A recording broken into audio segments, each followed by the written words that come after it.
Big Three of women's tennis: Sabalenka, Swiatek and Gauff commandingly hold top 3 positions in rankings for third consecutive year. This scenario has not occurred since Chris Evert, Martina Navratilova and Steffi Graf from 1986 to 1988. It represents the dominance they have enjoyed at the top of tennis, with the three sharing a plethora of Grand Slam and big titles. Untouchable at the top of women's tennis. While they have been chopping and changing positions in the rankings between them, no one else has managed to close the gap and venture into the top 3. While there are players who are poised to break the bubble, this domination Sabalenka, Swiatek and Gauff are enjoying will last for at least another year. Sabalenka has had one of her most successful years on tour. The 1,000 ranking points she collected after losing in the WTA Finals final against Aryna Sabalenka cemented her position as the world number 1. She finished the year with 10,870 points on the brink of surpassing 11,000 points for the first time in her decorated career. Every Grand Slam saw her name heavily involved in the deeper stages. She reached the final of the Australian Open and French Open, losing both times to Madison Keys in Melbourne and Gauff in Paris.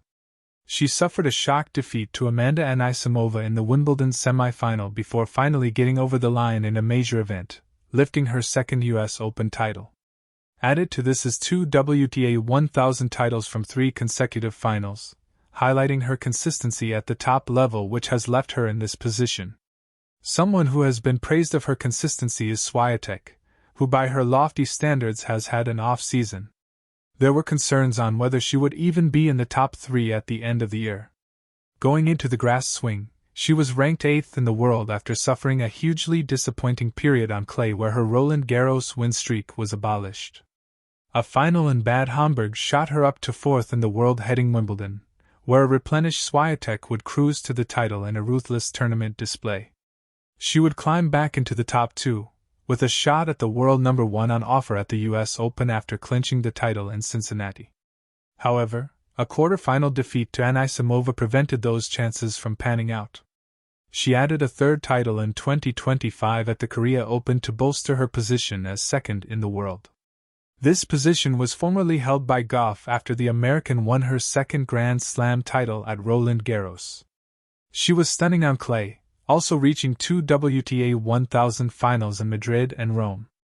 However, from this point her season would derail spectacularly. After failing to pick up a win on grass, she struggled in the North American hardcourt swing. Her serve was heavily scrutinized, as she was forced into numerous tight matches. This continued into the US Open. She made it consecutive 4th-round exits after losing out to Naomi Osaka. Her season would take a turn for the better in Wuhan, where she clinched her 3rd WTA 1000 title to keep her among the best, reminding everyone of her undeniable quality, who can break into the top 3. The obvious player after the WTA finals is Rybakina. The Kazakh was imperious throughout in Riyadh, blowing everyone away with some electric tennis. Her serve and forehand were too much for both Sabalenka and Swiatek to handle, who both lost to the rapidly improving 26-year-old ahead of her. Along with her, Anisimova should be heavily considered. Starting the year not even being a seed for Grand Slam events, it has been an unexpected but marvelous year for the American. 2 consecutive Grand Slam finals being added to a brace of WTA final triumphs places her 4th in the world, around 500 points behind her fellow countrywomen Gauff. Aside from those 2, other stars such as Jessica Pegula, Jasmine Paolini, Madison Keys and Mira Andreeva will be here or thereabout, with talents like Victoria Mboko and Linda Noskova likely to carry on their incredible ascent up the rankings. In the grand tapestry of modern tennis, there are eras defined by rivalries, eras defined by dominance, and eras defined by brilliance. But every once in a generation, an era emerges that feels alive, dynamic, shifting, emotional, electric. And in the women's game, that era has a face. In fact, it has 3 faces: Aryna Sabalenka, Iga Swiatek, and Coco Gauff. For the 3rd straight year, they have commanded the top 3 positions of the WTA rankings, not merely as athletes but as architects shaping the future of the sport. It was never a straight path for any of them. Their stories intertwine not by accident but by force of destiny, 3 distinct personalities, 3 distinct styles, 3 distinct journeys converging at the peak of tennis excellence. And yet, their differences did not divide them. They created contrast, conflict, and chemistry that elevated the narrative of every tournament they touched. Iga Swiatek, the quiet storm from Poland, ruled with precision that bordered on poetic. Her game was disciplined, mathematical, almost meditative, built upon footwork so fluid it looked effortless. She played with the clarity of a chess master, every shot a deliberate move, every strategy a calculated risk. To watch her on clay was to witness a dancer glide across a stage she owned. To watch her on hard courts was to witness the same discipline adapt, sharpen, become unshakable.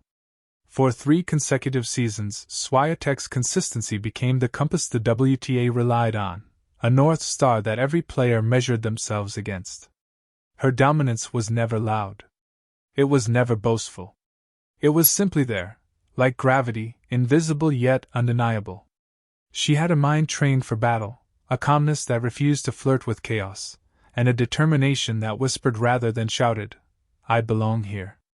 Aryna Sabalenka, in contrast, commanded storms. Her power was a force of nature, raw, explosive, untamed at times but unforgettable. She struck the ball as if every shot had a story to tell, as if each point were a personal challenge. Her presence on court was a fusion of strength and vulnerability, fierceness and honesty. She allowed the world to see her fire and her fractures, and somehow that transparency made her even more formidable. Sabalenka's ranking spot was never gifted, it was earned through battles fought with both opponents and herself. When she soared high enough to shake the very pillars of the game. When she faltered, she roared back with even greater force, reinventing resilience with every comeback. She stood at the top not because she avoided adversity, but because she fought through it, stared it down, and learned to own it. The crowd fed on her energy. Every scream, every clenched fist, every thunderous forehand that left opponents scrambling. Sabalenka's brand of dominance was emotional, visceral, unforgettable. And then there was Coco Gauff, the sensation whose rise felt like watching destiny unfold in real time. From prodigy to powerhouse, she transformed before the eyes of millions. She played with the heart of a warrior and the voice of a champion, one who understood the weight of expectation yet carried it with grace far beyond her years.